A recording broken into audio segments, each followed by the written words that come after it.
Une femme sur 5 a subi une agression sexuelle en France. Je répète, une femme sur 5. Moins de 10% des plaintes aboutissent à une condamnation. Dans 80% des cas, les faits étaient connus en interne. Une enquête Disclose Libération qui date de juin 2025 révèle que 215 policiers et gendarmes ont été mis en cause pour violences sexuelles depuis 2012. Ces affaires concernent 429 victimes, parfois internes aux forces de l'ordre. Contexte à rappeler, 223 sanctions disciplinaires depuis 2021 en gendarmerie. Témoignages internes dénonçant un système de protection des collègues. Pourquoi d'après vous ces affaires sortent-elles que maintenant? Était-ce difficile de parler par rapport notamment au corps de métier? Moi je pense que ça sort maintenant parce qu'effectivement il y a une politique du silence, ne serait-ce que pour les plaignants qui ont déjà cette vision d'impunité, notamment sur la population policière, on va dire, plus que enseignants catholiques. Et donc peu de plaintes aboutissent. L'enquête de Discord était reliée avec des médias et de la presse qui se sont emparés des rapports qui ont été faits par les gouvernements sur notamment la partie disciplinaire dans la police. Voilà, les sanctions disciplinaires n'étaient pas à la hauteur des faits. Sans parler même des sanctions pénales répréhensibles. Donc je pense qu'il y a eu effectivement une espèce de voile qui a étouffé un petit peu ces affaires jusqu'à présent. C'est quand même pas évident de faire sortir des affaires de la police qui est censée établir les règles, de faire en sorte que les règles soient maintenues. C'est pas une évidence de faire ressortir les affaires, sachant que c'est quand même par la police que tu passes pour dire qu'il y a une plainte. Donc si c'est un policier qui t'a tapé, c'est un peu compliqué. Enfin bref. Ouais, c'est un peu dur, ouais. Les faits remontent quand même à 2012. Est-ce que d'après vous, la police est capable de se réguler elle-même? Ou est-ce que ça reste compliqué? Je pense absolument pas. Déjà, l'enquête que Discord a fait date à partir de 2012, mais va jusqu'à 2025 pour tout, et donc les 240 cas. C'est ça.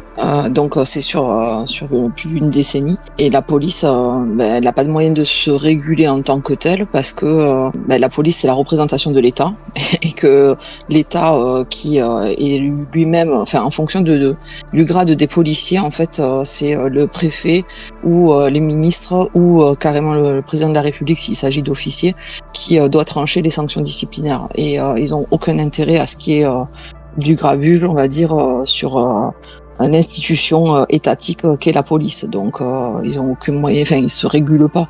Toutes les enquêtes sont faites par des pairs, donc il y a de la cooptation dans les décisions, il y a voilà, ils amenuisent un petit peu les décisions qui doivent être prises au niveau disciplinaire et sur les poursuites avec le parquet. Donc voilà, enfin, quand on est jugé par ses pairs, il y a peu de chances que ce soit exemplaire. La police des polices, tu penses que ça a un impact parce qu'il y a quand même une police des polices qui existe et qui peut faire des enquêtes internes. Oui, l'IGCN, je crois que c'est l'inspection générale, je sais plus l'acronyme.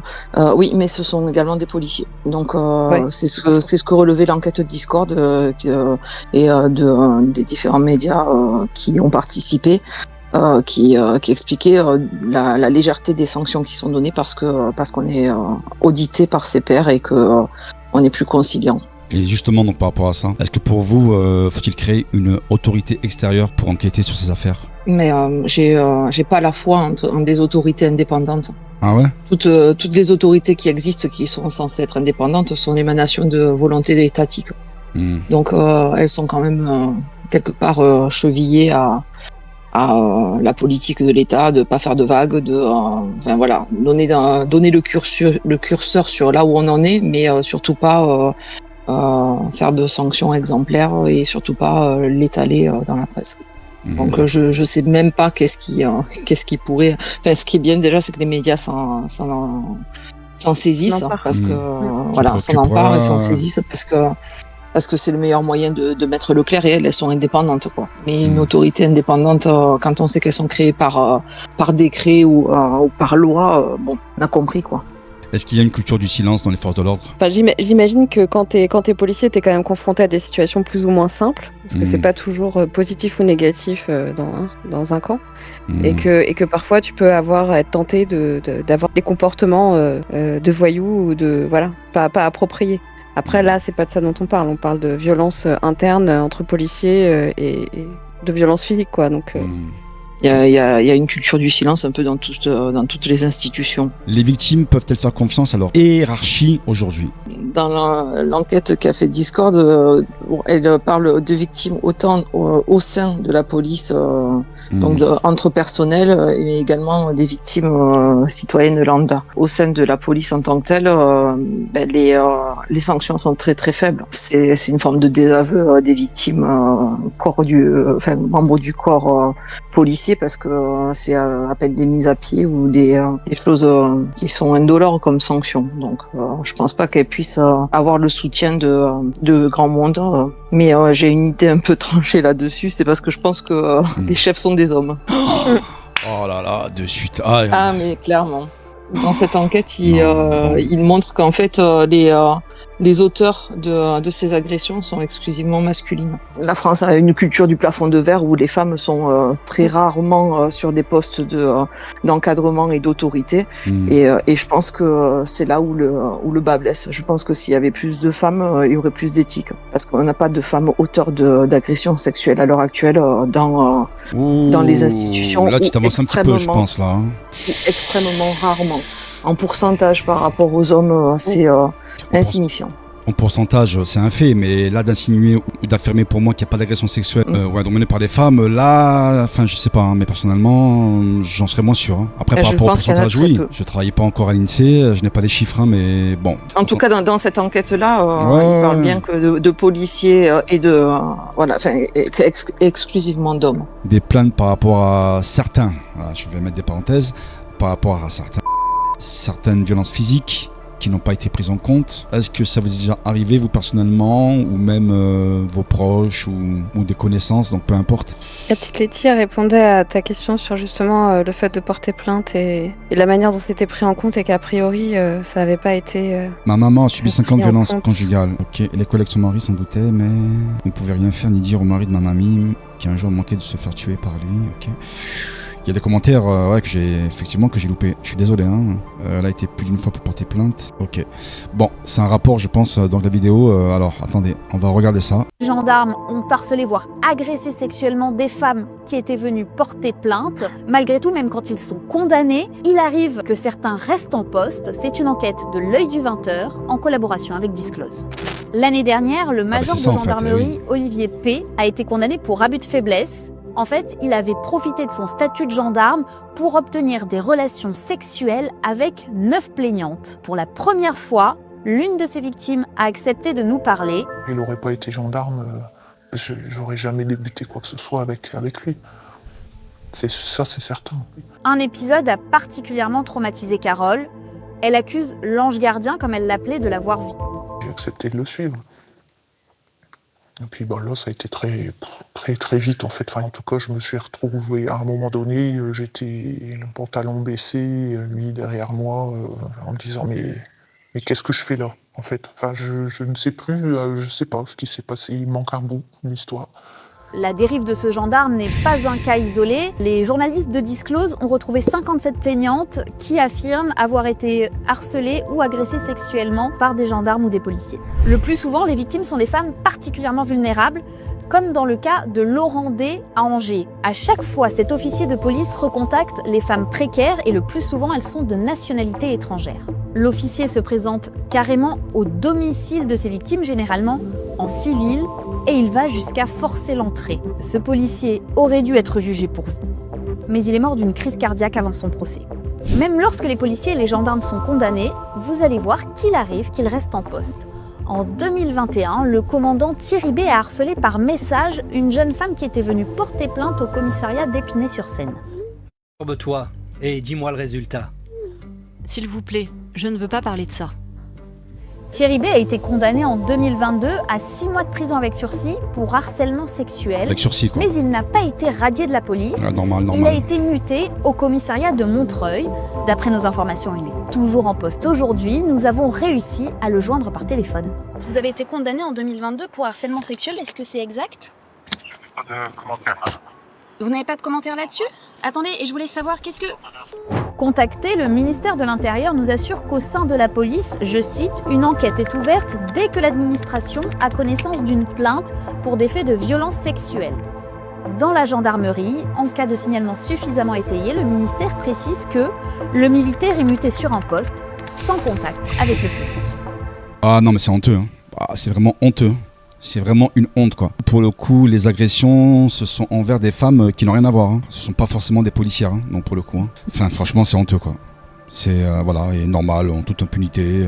Bienvenue en France, hein, comme je dis souvent. Hein. Tout est normal, en fait. Bah, c'est ce que je disais, les auditions sont faites par des cellules de pairs, hein, de policiers qui sont diligentés pour faire ça. Donc, elles sont amoindries, elles sont minimisées. Et on en vient à des simples mutations, des mises à pied symboliques et aucune de ces sanctions ne fait leçon. Non, mais pour la personne qui a subi ça, en fait, tu te dis, bah finalement, il a été mis à pied, il a changé d'endroit, il s'est rien passé, quoi. C'est pas évident après de se reconstruire derrière ça.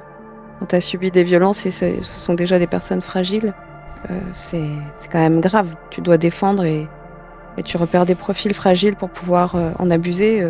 Ils devraient pas juste être mutés, quoi. Il fut un temps, les plaignants étaient jamais audités seuls. Maintenant, vu que les effectifs sont drastiquement réduits, il faut se contenter d'une personne pour être audité. Et puis là, les risques sont plus grands d'avoir des déviances si le gars est voilà, mal intentionné. Est-ce que pour vous, en tant que femme, est-ce que vous vous sentez quand même en sécurité par rapport à la police, par rapport aux gendarmes? Ou en tout cas, est-ce que ça vous inciterait plutôt à ne pas faire confiance? Moi, je suis d'un naturel un peu méfiant. Donc voilà, c'est pas que j'ai pas confiance, mais je suis toujours alerte à ce qui pourrait se passer. Et si le contexte ou les conditions ne me conviennent pas, je suis capable de me lever et de dire je reviendrai.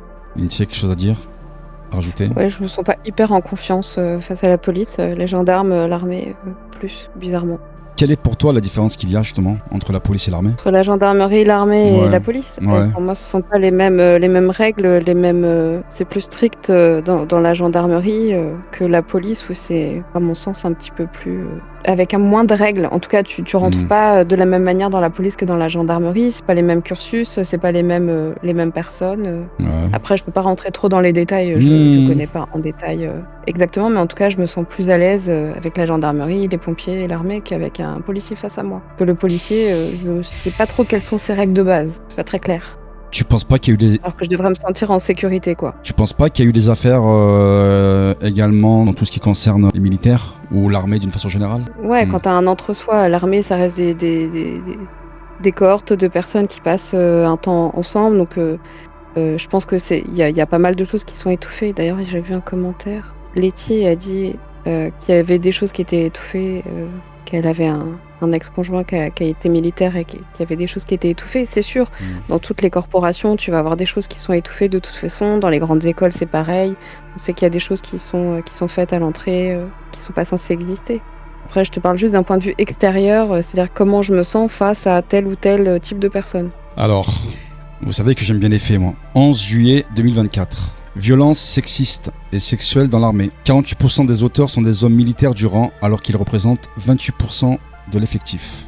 95% des sanctions sont des sanctions de groupe 1, soit la plus faible sanction pouvant être appliquée. 66% des personnes interrogées estiment que dénoncer des violences sexistes et sexuelles a un impact sur le déroulement de leur carrière. Lors de la première année après sa création, 66 cas sont mentionnés. En 2023, la plateforme Thémis, située au sein d'Hexagone Ballard, regroupant les états-majors des forces armées françaises à Paris, reçoit 220 signalements pour violences sexuelles, dont 28 viols et 73 agressions sexuelles. Voilà, merci, au revoir. Je me base par rapport à des faits, donc par rapport à des chiffres. C'était intéressant ce que disait un peu tout le monde, Jonah, Letty, il y avait aussi Carole, que dans toutes les corporations, il pouvait y avoir des choses qui se passaient, que c'était tu en interne, et ce que tu disais là, que ça empêchait de progresser dans ta carrière. Donc finalement, si tu le dis, tu deviens un peu le vilain petit canard.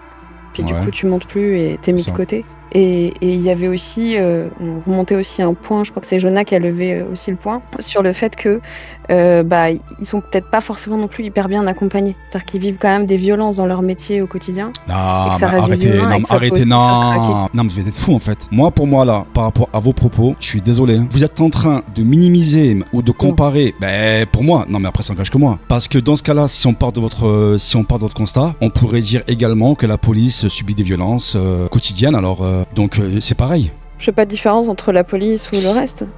Je parle en général. Oui, mais quand j'entends... Que t'as des métiers qui sont compliqués. Oui, mais quand tu reprends les propos de Jonathan, je crois que tu m'as parlé de lui, que j'entends dire, oui, mais parce que il faudrait presque les comprendre, les pauvres, parce qu'ils subissent... Non, je suis désolé. Ça, c'est inaudible. C'est pas ce que je suis en train de dire. Alors, vas-y, donc...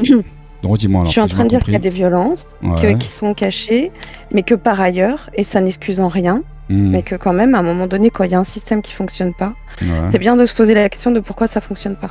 Et donc, si ça fonctionne pas, c'est aussi peut-être, d'une, parce que les choses sont pas dites, ou ce que disait tout à l'heure Enoa, c'est pas une évidence d'avoir on va dire des auditeurs externes qui viennent regarder comment ça se passe, parce que elle l'a bien expliqué tout à l'heure, quelqu'un de complètement indépendant, c'est quand même pas possible aujourd'hui. Et le deuxième point, c'est aussi peut-être que quand il y a des cas comme ça, ou en tout cas quand il y a des personnes qui sont à la limite du craquage ou en craquage, ou avant, pour être en prévention et éviter que ça arrive, peut-être de mieux accompagner aussi les personnes qui vivent des choses. Ça n'excuse en rien les comportements. C'est juste qu'à un moment donné, tu peux te dire comment on peut être en prévention pour éviter que ça arrive.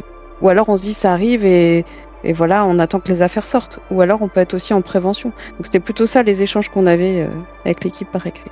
Enfin, moi, En fait, ces corps de métier ont quand même des cellules d'écoute et des cellules de soutien psychologique quand ils partent dans des actions coup de poing et des choses qui sont chocs, quoi, on va dire.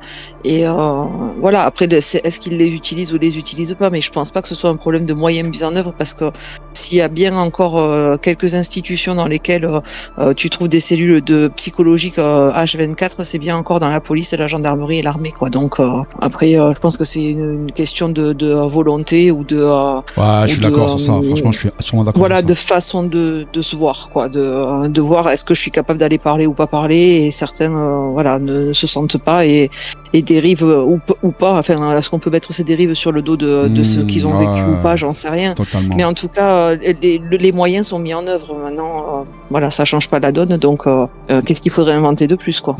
Moi, pour moi, en tout cas, ils n'ont aucune excuse, peu importe qu'ils soient écoutés ou pas écoutés, on s'en bat les couilles en fait à un moment donné. Il y a les actes qu'ils doivent pas faire, point barre. Peu importe, qu'ils soient écoutés, qu'ils soient entendus, qu'ils aient des psychologues à portée de main, on s'en bat les couilles en vrai. Voilà quoi, mais ils ont pas d'excuse en fait. Qu'est-ce qui justifie que tu te sentes en supériorité face à un autre individu qui est aussi important que toi pour lui faire subir des choses comme si c'était un objet ou quelque chose d'inerte? Il y a rien qui justifie ça. Ah non, mais c'était pas l'objet de l'échange. Ouais, Nous, on a dévié sur les autres sujets. Là, il y a Jonah qui parle du Kosovo. En fait, on a dévié sur leur métier au global. On n'était pas en train de parler du fait que s'ils avaient des déviances sexuelles, en fait, c'était normal. C'est parce qu'ils s'étaient pas fait aider. Hein. C'est pas ce qu'on est en train de dire. Du coup, je pense qu'il y a deux discussions, effectivement, un petit peu dans le débat, là, effectivement. On est resté sur le sujet. Ouais, c'est ça. Vous deux, vous êtes restés sur le sujet et nous, on a dévié. Elle disait quoi, Letty? Parce que j'ai pas tout. Alors qu'on n'aime pas les flics, etc., comme les gens veulent les pompiers pareil, mais quand ces casseurs ont besoin d'eux, je vais pas m'exprimer par rapport aux flics, hein, pas là ce soir. Mon compte, il va strike, donc c'est pas le but. Après, chacun son avis, hein, bon, par rapport aux flics, par rapport à l'armée. Moi, je suis ouvert à tout dialogue, y a pas de souci, mais je m'exprimerai pas ici en tout cas. Zen attitude, Letty. Ah, mais je suis zen, je sais pas si tu parles pour moi, Letty, mais t'inquiète, moi je suis très très zen. Hein. Maintenant, je fais hyper gaffe justement par rapport à mes propos, pour ne pas être entendu, hein, ou pour ne pas que mon compte strike. Mais non, t'inquiète, je suis hyper zen. Hein. Moi, je dirais que la presse continue à s'emparer de ces situations et les mettre en exergue. Ça fera que du bien et ça permettra peut-être de faire changer les comportements et se questionner sur... Tu penses, toi? Ah ouais. Ouais. Plus il y aura d'éclaboussures et plus il y aura de scandales. Et c'est l'effet de masse qui pourra faire changer un petit peu les comportements, quoi. Ouais, belle conclusion. Ok.